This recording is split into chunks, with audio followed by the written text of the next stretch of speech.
Friends नमस्कार। तो देख लीजिए दोस्तों, आपकी मेहनत का क्या नतीजा निकल कर के आ रहा है। यहाँ के नेताओं के लड़के साल भर, 2 साल, 5 साल, 10 साल ऐश करेंगे। जब एग्ज़ाम आएगा, जब भर्ती आएगा, तो अपने पापा, अपने मामा, दादा के सहारे, जो भी उनके रिलेटिव नेता हैं, उनके सहारे पेपर को आउट करवा के अपना तो उल्लू सीधा कर लेते हैं। साथ में लाखों स्टूडेंट्स के करियर बर्बाद करने में भी कोई कसर नहीं छोड़ते। दोस्तों, कुछ चंद नेताओं, चंद पावरफुल लोगों के द्वारा पेपर जो आउट करवाया जाता है, उन्हीं के चलते पूरे लाखों लोगों का सपना टूट जाता है। जो 5 से 10 साल लोगों जो लोग 5 से 10 साल तक लगातार वहाँ पे देखते रहते हैं कि उनकी आँखों के सामने, उनके माँ-बाप की आँखों के सामने उनका सपना पूरा होने वाला रहता है, लेकिन उसके सामने जस्ट ही कुछ चंद सेकंड में, चंद मिनटों में, चंद घंटों में ही उनका सपना टूट जाता है। जी हाँ दोस्तों, जैसा कि आप सब देख पा रहे हैं, ये हैं यूपी सरकार यानी कि उत्तर प्रदेश के मुख्यमंत्री सीएम योगी आदित्यनाथ। इनकी भी क्या गलती थी, जो इनके नीचे नेता हैं, जो पावरफुल नेता हैं, वो सभी भी अपने रिलेटिव का उल्लू सीधा करने के लिए अपने पावर का इस्तेमाल करते हैं, वो कहीं हम सब स्टूडेंट की, या हम सब जो भी हमारे स्टूडेंट्स हैं, या जब इस जितने भी टीचर हैं, सभी टीचरों और स्टूडेंट्स की मेहनत को पानी फेरने में भी कोई कसर नहीं छोड़ते ये पावरफुल नेता। तो कुछ चंद पैसों और लालचों की वजह से, और कुछ अपने रिलेटिव की वजह से ही लाखों लोगों को रोना-रोना पड़ता है कि भर्ती पेपर लीक हो गई, यूपीपी की भर्ती पेपर लीक हो गई। मतलब पेपर लीक का जो सामना रहता है, वो सभी को उसका सामना करना पड़ता है। तो दोस्तों आइए मिलते हैं, इसमें देखते हैं कि अभी कल ही ये नोटिस जारी हुआ है। हम ही लोग 5 साल, 10 साल आप लोग को मेहनत करवाते हैं। आप लोग 5 से 10 साल तक एक भर्ती का इंतज़ार करते-करते आप घंटों-घंटों मेहनत करते हैं, लाइब्रेरी से लेकर के कोचिंग तक आप घंटों मेहनत करते हैं। लेकिन उस सब का नतीजा क्या निकलता है कि बस 5 से 10 मिनट, 24 घंटे के अंदर-अंदर आपकी पूरी करियर पर पानी फिर जाता है। तो दोस्तों यहाँ देखिए, अभी कल ही आपको भी यही काम करना है, इस पर सरकार कोई एक्शन नहीं लेगी। सरकार की भी मंशा कुछ इस तरह नहीं है कि आपके भर्ती रद्द करके दोबारा एग्ज़ाम कराया जाए। सरकार को अपने खर्चे देखने हैं, आपके फ्यूचर नहीं। तो आपके फ्यूचर आपको खुद देखना है। तो अगर आपको अपने फ्यूचर से प्यार है, तो आप सीधे-सीधे आपको इस वेबसाइट पर आपको जाके प्रूफ़ देना पड़ेगा कि हाँ, ये भर्ती पेपर लीक हुई है, सरकार इसमें कोई भाग-दौड़ नहीं करेगी। सारी भाग-दौड़ आपको करना है, एग्ज़ाम से लेके हाई कोर्ट तक, पेपर भरने से लेकर हाई कोर्ट, सुप्रीम कोर्ट, सबूत सब कुछ आप ही को देना है, सरकार इसमें कुछ भी नहीं करेगी।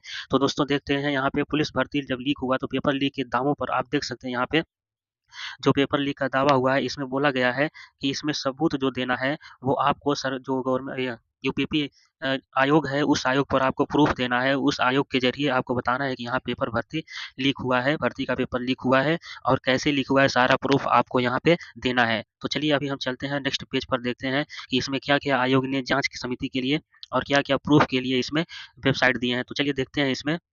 पहला देखते हैं इसमें क्या लिखा गया है। उत्तर प्रदेश में आरक्षी नागरिक पुलिस के पदों पर सीधी भर्ती 2023 महत्वपूर्ण सूचना संख्या PRPV 1 150 2023 दिनांक 22 फरवरी 2024।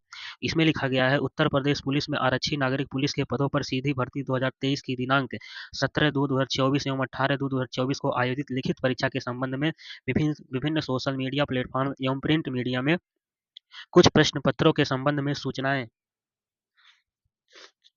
वायरल होने की खबरें प्रकाशित हो रही हैं, तथा इस कार्यक्रम में अभ्यर्थियों द्वारा विभिन्न जनपदों में प्रत्यावेदन प्रस्तुत किए जा रहे हैं। तो इसमें देखते हैं नेक्स्ट, दूसरा देखते हैं इसमें क्या बोला जा रहा है। इसमें सर्वसाधारण एवं अभ्यर्थियों को सूचित किया जाता है कि इस विषय में यदि कोई प्रत्यावेदन प्रस्तुत करना है, तो सुसंगत प्रमाणों एवं साक्ष्यों के, देखिए यहाँ पे प्रूफ भी आपको ही देना है। अगर आपको लड़ना भी है, आपको फार्म भी भरना है, आपको पेपर भी देना है, आपको हाई कोर्ट का सामना करना है, आपको सुप्रीम कोर्ट का सामना करना, आपको आर्थिक आर्थिक दशा का भी सामना करना है।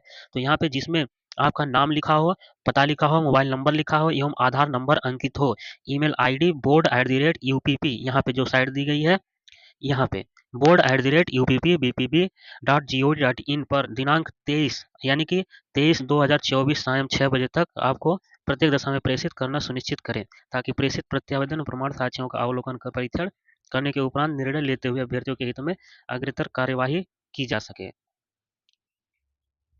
तो देख लिया दोस्तों, इसमें कोई गुप्त चीज़ नहीं रखना है कि आपको नाम भी बताना है, आपको पता भी बताना है, आपका ईमेल आईडी भी बताना है, आपका मोबाइल नंबर भी बताना है, कि ताकि आपका कोई भी चीज़, कोई भी आईडी आपकी गुप्त ना रह सके, कि आप तक ये पहुँच ना सके। तो ऐसा भी करना है कि आपको प्रूफ के साथ-साथ अपना एड्रेस भी, अपना मोबाइल नंबर, अपना सब कुछ दे देना है, कि आपके पास पहुँच कर ये आपसे पूछताछ कर सकें कि आपको कैसे मिला, क्या मिला, क्यों मिला, कहाँ से मिला? ये सब आपसे तरह-तरह के क्वेश्चन कर सकें, जिससे आप क्या हो, डिमोटिवेट हो। तो चलिए नेक्स्ट पेज पर देखते हैं, यहाँ पे देखते हैं, यहाँ पे जो ट्वीट में हमें स्क्रीनशॉट हमने ट्वीट से लिया है, तो यहाँ पे देखते हैं क्या प्राप्त हुआ है। जैसा कि दोस्तों देख सकते हैं यहाँ पे आप सभी लोग, यहाँ पे आप ये ट्वीट दे सकते हैं कि जो सचिन कुमार एवं अन्य बनाम दिल्ली अधीनस्थ सेवा चयन बोर्ड के फैसले बोर्ड के फैसले का सिद्धांत समझना चाहिए। यूपी पुलिस भर्ती एवं प्रोन्नति बोर्ड के अध्यक्ष श्री रेणुका मिश्र जी को ये ऐसा समझना चाहिए कि जो ये सचिन कुमार अन्य बनाम दिल्ली अधीनस्थ सेवा चयन बोर्ड के फैसले को और उनका चयन प्रक्रिया निष्पक्ष पारदर्शी हेतु उठे सवालों के प्रति जवाबदेह होना चाहिए। ये इनका ट्वीट वायरल हो रहा था। तो नेक्स्ट पेज पर चलते हैं, फिर देखते हैं। यहाँ देखिए दोस्तों, ये बहुत वायरल हो रहा था कि देखिए जो स्टूडेंट्स होते हैं वो जब भी एग्जाम देने जाते हैं तो उनको न रहने का ठिकाना होता है, न खाने का पता होता है, न पेट की भूख का पता होता है। बस वो रास्ते में चलते हुए कहीं भी बस सिर्फ उनके हाथ में बुक होगा या तो मोबाइल पे यूट्यूब चैनल खुला होगा, जिससे वो पढ़ाई करते करते अपनी पूरी रात दिन काट देते हैं और सीधा एग्जाम सेंटर पर जा करके जितना भी पढ़े रहते हैं उसको छाप कर आते हैं। लेकिन यहाँ पर चंद 5 मिनट में, 2 मिनट में, 5 घंटे में, 24 घंटे में ही उनकी सारी मेहनत पर पानी फिर जाता है। तो चलिए यहाँ पे देखते हैं, एक बहुत ही सुंदर इन्होंने लिखा है, इसलिए मैंने स्क्रीनशॉट में इनको बताया है। हेलो, हाँ मम्मी, सेंटर के पास पहुंच गए हैं। यहाँ सस्ते में ही एक कमरा मिल गया है, चिंता मत करना। अच्छा चलो, अब नींद आ रही है, सोना है, कल सुबह एग्जाम भी देने जाना है। हाँ, इस बार तैयारी बहुत अच्छी है, इस बार एग्जाम क्लियर हो ही जाएगा। अच्छा अब रखता हूँ। तो दोस्तों देखिए कितना ये दुखदाई मैसेज है किसी बच्चे का। लेकिन वो सब होटल के बारे में सब कुछ बता देते हैं, लेकिन वो झूठी मनगढ़ंत कहानियां होती हैं। इनका असली होटल ये सीढ़ी है।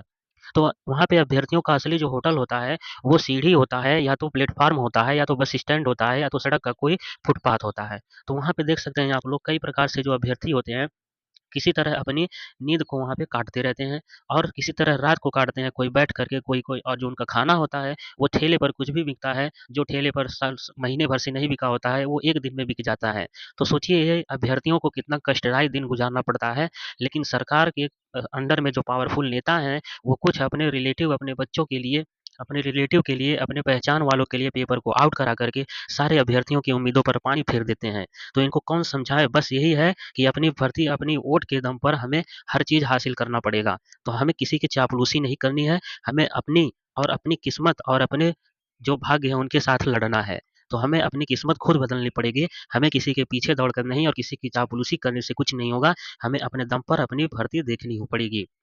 तो देखिए यहाँ पे आज तक जो भी भर्तियाँ हुई हैं, 2017 यहाँ पे देखेंगे दरोगा भर्ती पेपर लीक हुआ, 2018 में UP PCL, UPSC lower PC subordinate जितने भी यहाँ पे वैकेंसी हुई सभी लीक हुई हैं। 2019 यूपी टेट लीक हुआ, 2020 यूपी बोर्ड परीक्षा और 2021 में यूपी टेट। ये तो आधे घंटे में ही यहाँ पे सब लोग को उठा दिया गया था। बीएड का जो पेपर हुआ, सभी पेपर लगभग लीक ही हो रही हैं। तो बताइए यहाँ पे पारदर्शिता कहाँ पे है? जबकि हमारी सरकार, जो उत्तर प्रदेश सरकार है, वो हमेशा ताल ठोंकर बोलती है कि हमारे पे राज्य में जो भी भर्तियाँ हो रही हैं वो पारदर्शी हैं, पारदर्शी भर्तियाँ हो रही हैं। तो बताइए कहाँ पारदर्शिता है? सारा काम तो स्टूडेंट कर रहा है, फॉर्म भरने से लेकर के सुप्रीम कोर्ट तक का रास्ता तो स्टूडेंट तय कर रहे हैं। आप क्या कर रहे हैं? कम से कम आप अपने नेताओं, अपने पावरफुल नेताओं को तो कंट्रोल में रखिए कि बच्चों की जो पारदर्शिता है वो खत्म ना हो।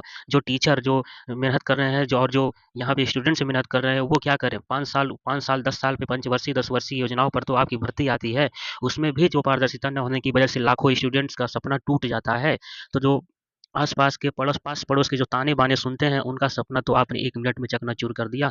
तो बताइए अभ्यर्थी जाएँ तो जाएँ कहाँ?